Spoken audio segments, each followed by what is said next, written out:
अब इसे मेरी शक्ति का आभास होगा।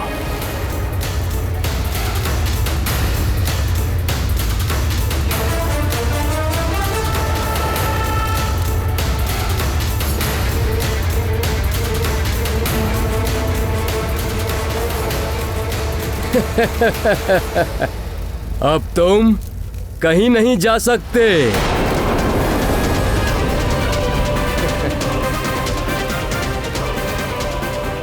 इतनी प्रचंड अग्नि। अवश्य यह आकाश फल बहुत विशेष होगा, इसीलिए अनेक बाधाएं आ रही हैं। किंतु मारुति इन बाधाओं से भयभीत होकर लौटेगा नहीं। मारुति तो उस आकाश फल को खाकर ही रहेगा।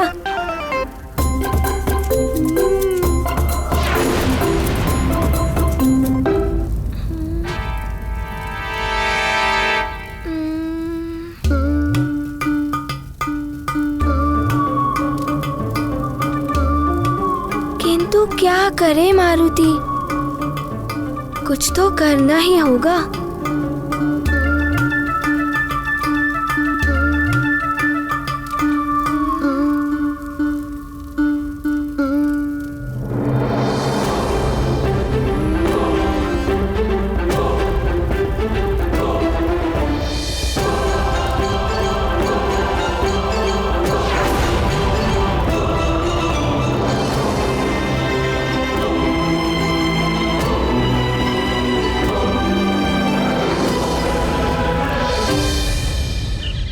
इस फल का निरंतर लुढ़कते रहना, फिर गुफा का द्वार अपने आप से बंद हो जाना। कहीं किसी मायावी असुर ने हमें अपने माया जाल में तो नहीं फंसा लिया? लगता है किसी ने बड़ी चट्टान फंसा दी है द्वार पर, तोड़ना होगा इसे। चलो द्वार खोलते हैं। चलो। इसे तोड़ना ही होगा। तोड़ना ही होगा। अतिबल, कहीं मैं फिर से पीट न जाऊं।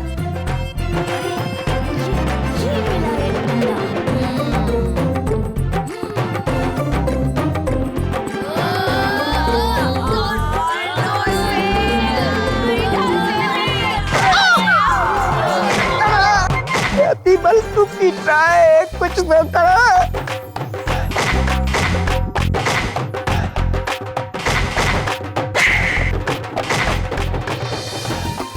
देखिए लंकेश, आपके लिए मैं क्या क्या सहन कर रहा हूँ। बल बड़ा बल बल। लंकेश,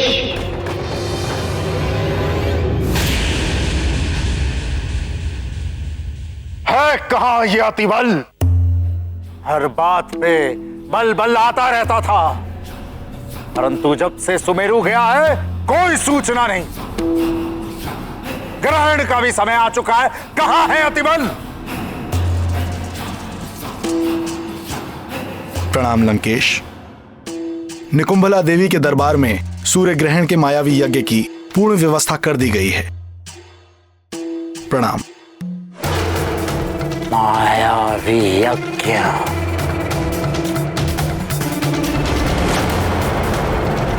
राहुल,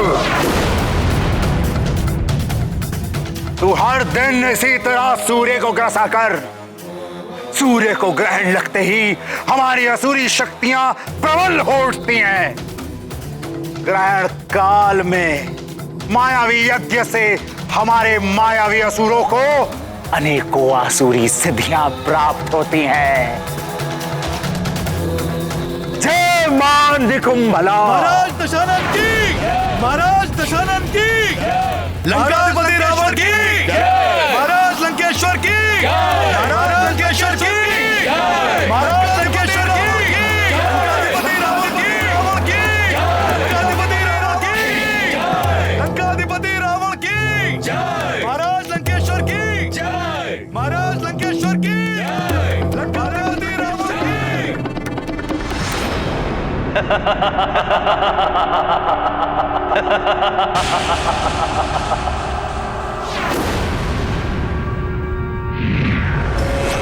दशानन लंकेश को काल नेमी का प्रणाम।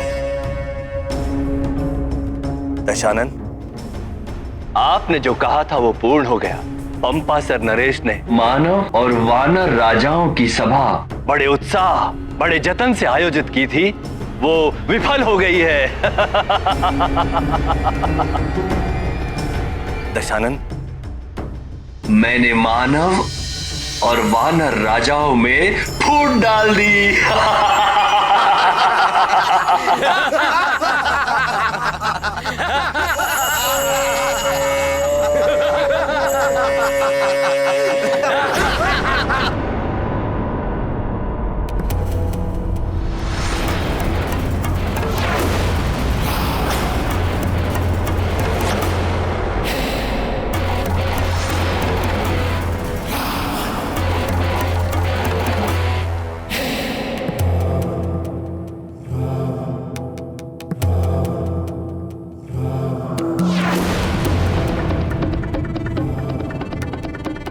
कालनेमी, इतना प्रसन्न होने की आवश्यकता नहीं है। ये नर और वानर तो हमारे सामने तिनके के समान है। फूट डालती। प्रसन्न तब हो जब तीनों लोकों पर असुरों का एक छत्र राज स्थापित हो जाए।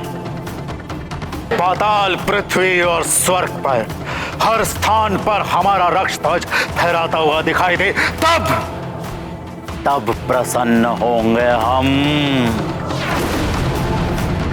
दशानन, वो दिन भी शीघ्र अतिशीघ्र आएगा जब तीनों लोकों पर असुरों का राज होगा, असुरों का। सुमेरु में भी एक वानर बालक अपना सर उठा रहा था। अतिबल को भेजा है वहां, पर न जाने वो कहां फंसा हुआ है।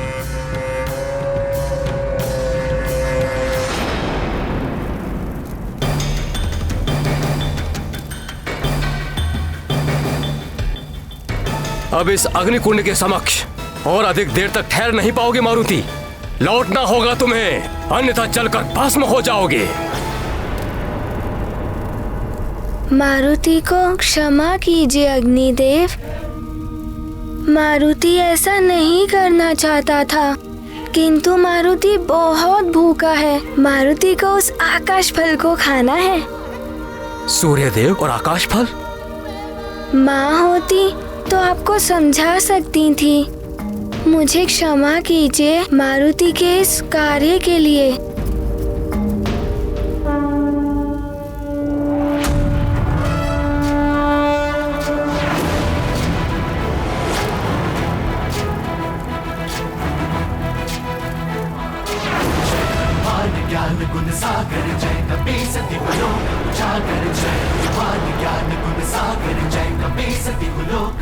ये तो अपना आकार बढ़ा रहा है।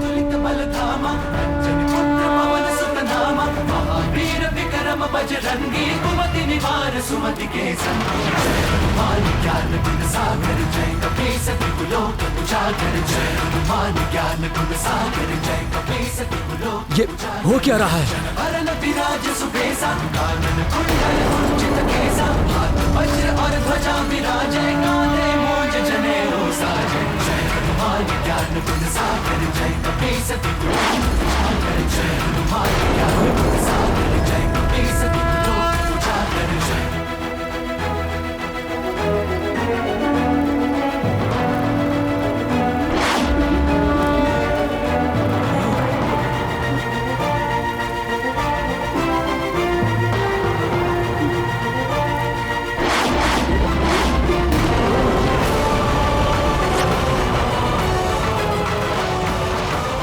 असंभव।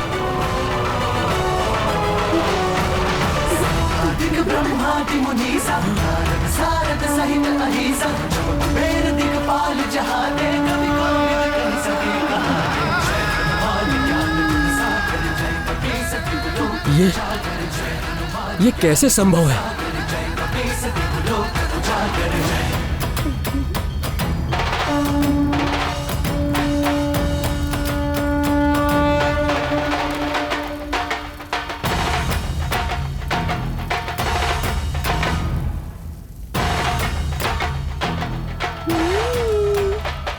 आश्चर्य है, एक वानर बालक ऐसे कैसे कर सकता है? सूर्यदेव, प्रतीत होता है अद्भुत शक्तियों का स्वामी है ये बालक।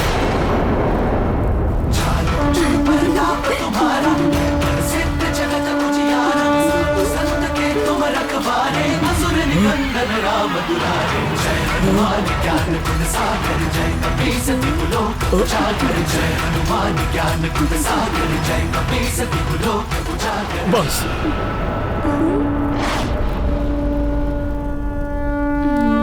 मैं सब समझ गया। बड़ी सहजता के साथ तुमने मेरे अग्नि तत्वों को स्वयं में समाहित कर लिया और मेरा अभिमान तोड़ दिया। मेरे सभी अग्नि तत्वों को वापस लौटा दो और आगे बढ़ो।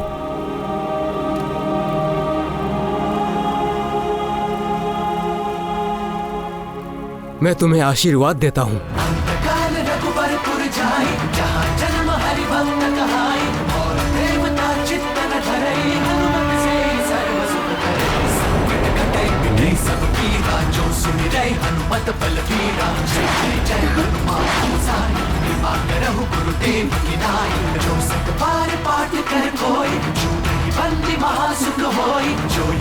हनुमान चालीसा हो सिद्धि साखी गौरी सदा नाथ हृदय महदेवा। जय हनुमान ज्ञान गुण सागर जय कपीस विपुलोक उजागर जय पवन तनय संकट हरण मंगल मूर्ति राम लखन सीता सहित। मुझे क्षमा कर दीजिए यदि मारुति के कारण आपको कोई कष्ट पहुंचा हो तो बालक समझकर क्षमा कर दीजिए।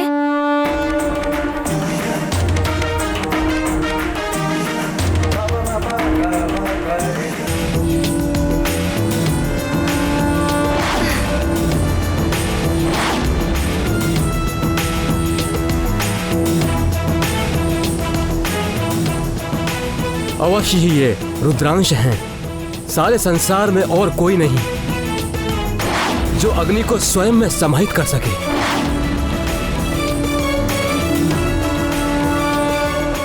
मैंने कर्तव्य और अभिमान में आकर युद्ध किया। रुद्र, मुझे क्षमा करें।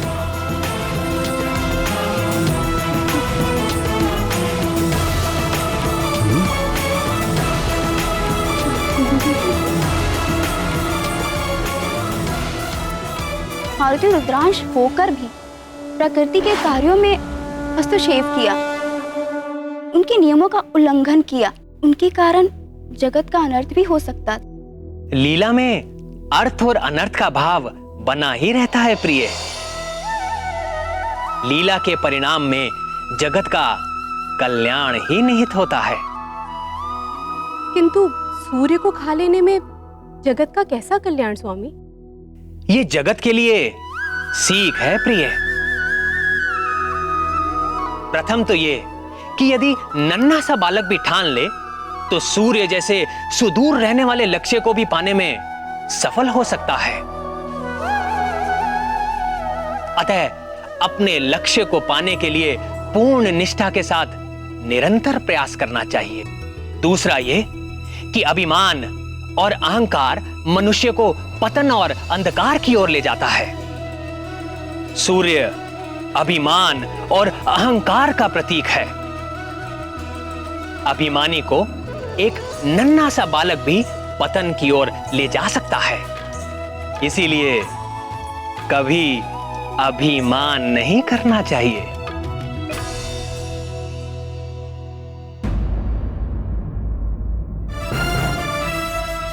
बहुत निर्भय है ये बालक। प्रतीत होता है मुझे स्वयं ही इसे रोकने के लिए जाना पड़ेगा। नहीं सूर्यदेव, आप स्वयं। मैंने उसे रोकने के लिए एक विशिष्ट रणनीति सोची है। वो बालक यहां तक नहीं आ पाएगा। मुझे अनुमति दीजिए।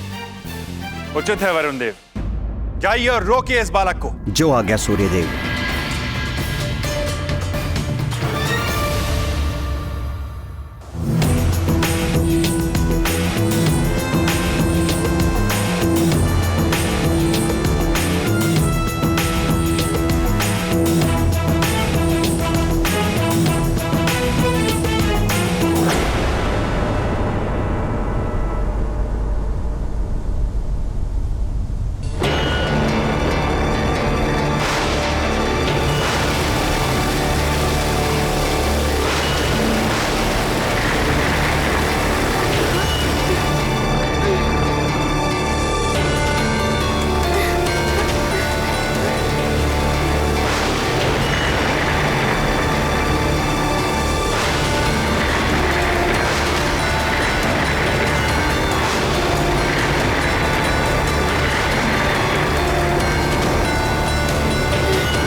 कहाँ गया मेरा आकाश फल? इन बादलों ने उसे छुपा दिया।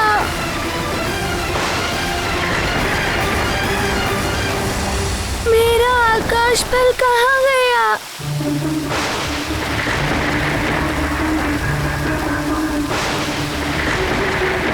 इन बादलों ने छुपा दिया मेरा आकाश फल। मेरा आकाश फल।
ये वरुण का मेघजाल है बालक।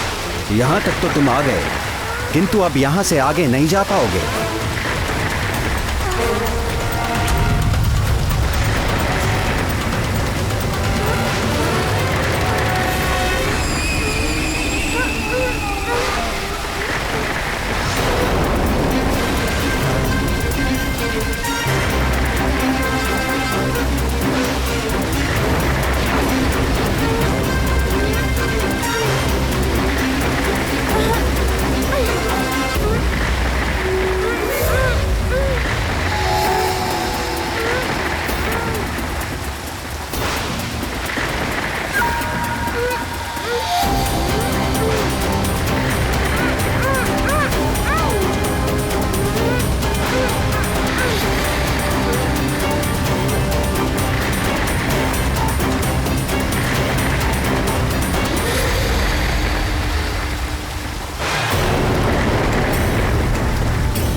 ये क्या है? ये तो कोई हिमलोक की भांति दिखाई दे रहा है।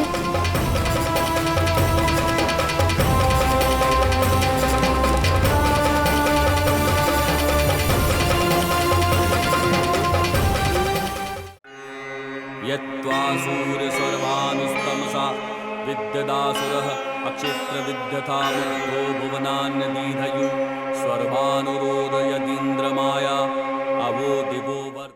ये मेरा हिमग्रह है।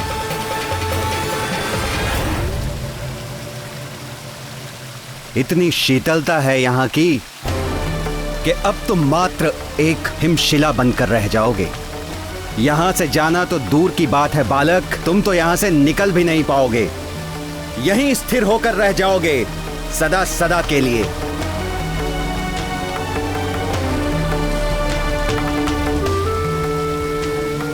प्रयास करना व्यर्थ है बालक, ये मुझ वरुण का हिमलोक है। तुम वरुण द्वारा बनाए गए सुदृढ़ शिला में बंदी हो, जिसे तोड़ना असंभव है। तुम्हें कालदेव ने समझाया, तुम्हें अग्निदेव ने चेतावनी दी, किंतु तुमने किसी की नहीं सुनी। अब यही तुम्हारा दंड है कि तुम सदैव के लिए इसी हिमशिला में बंदी रहोगे।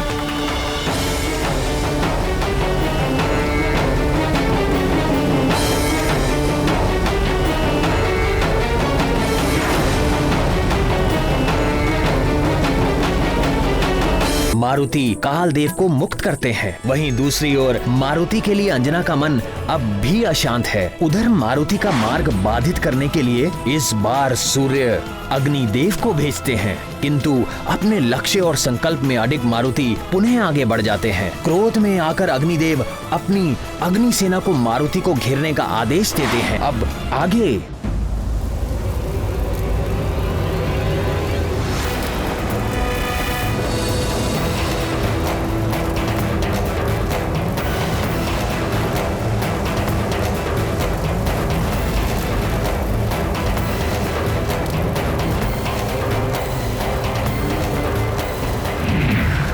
बस बहुत हो गया, अब और आगे नहीं जा पाओगे तुम।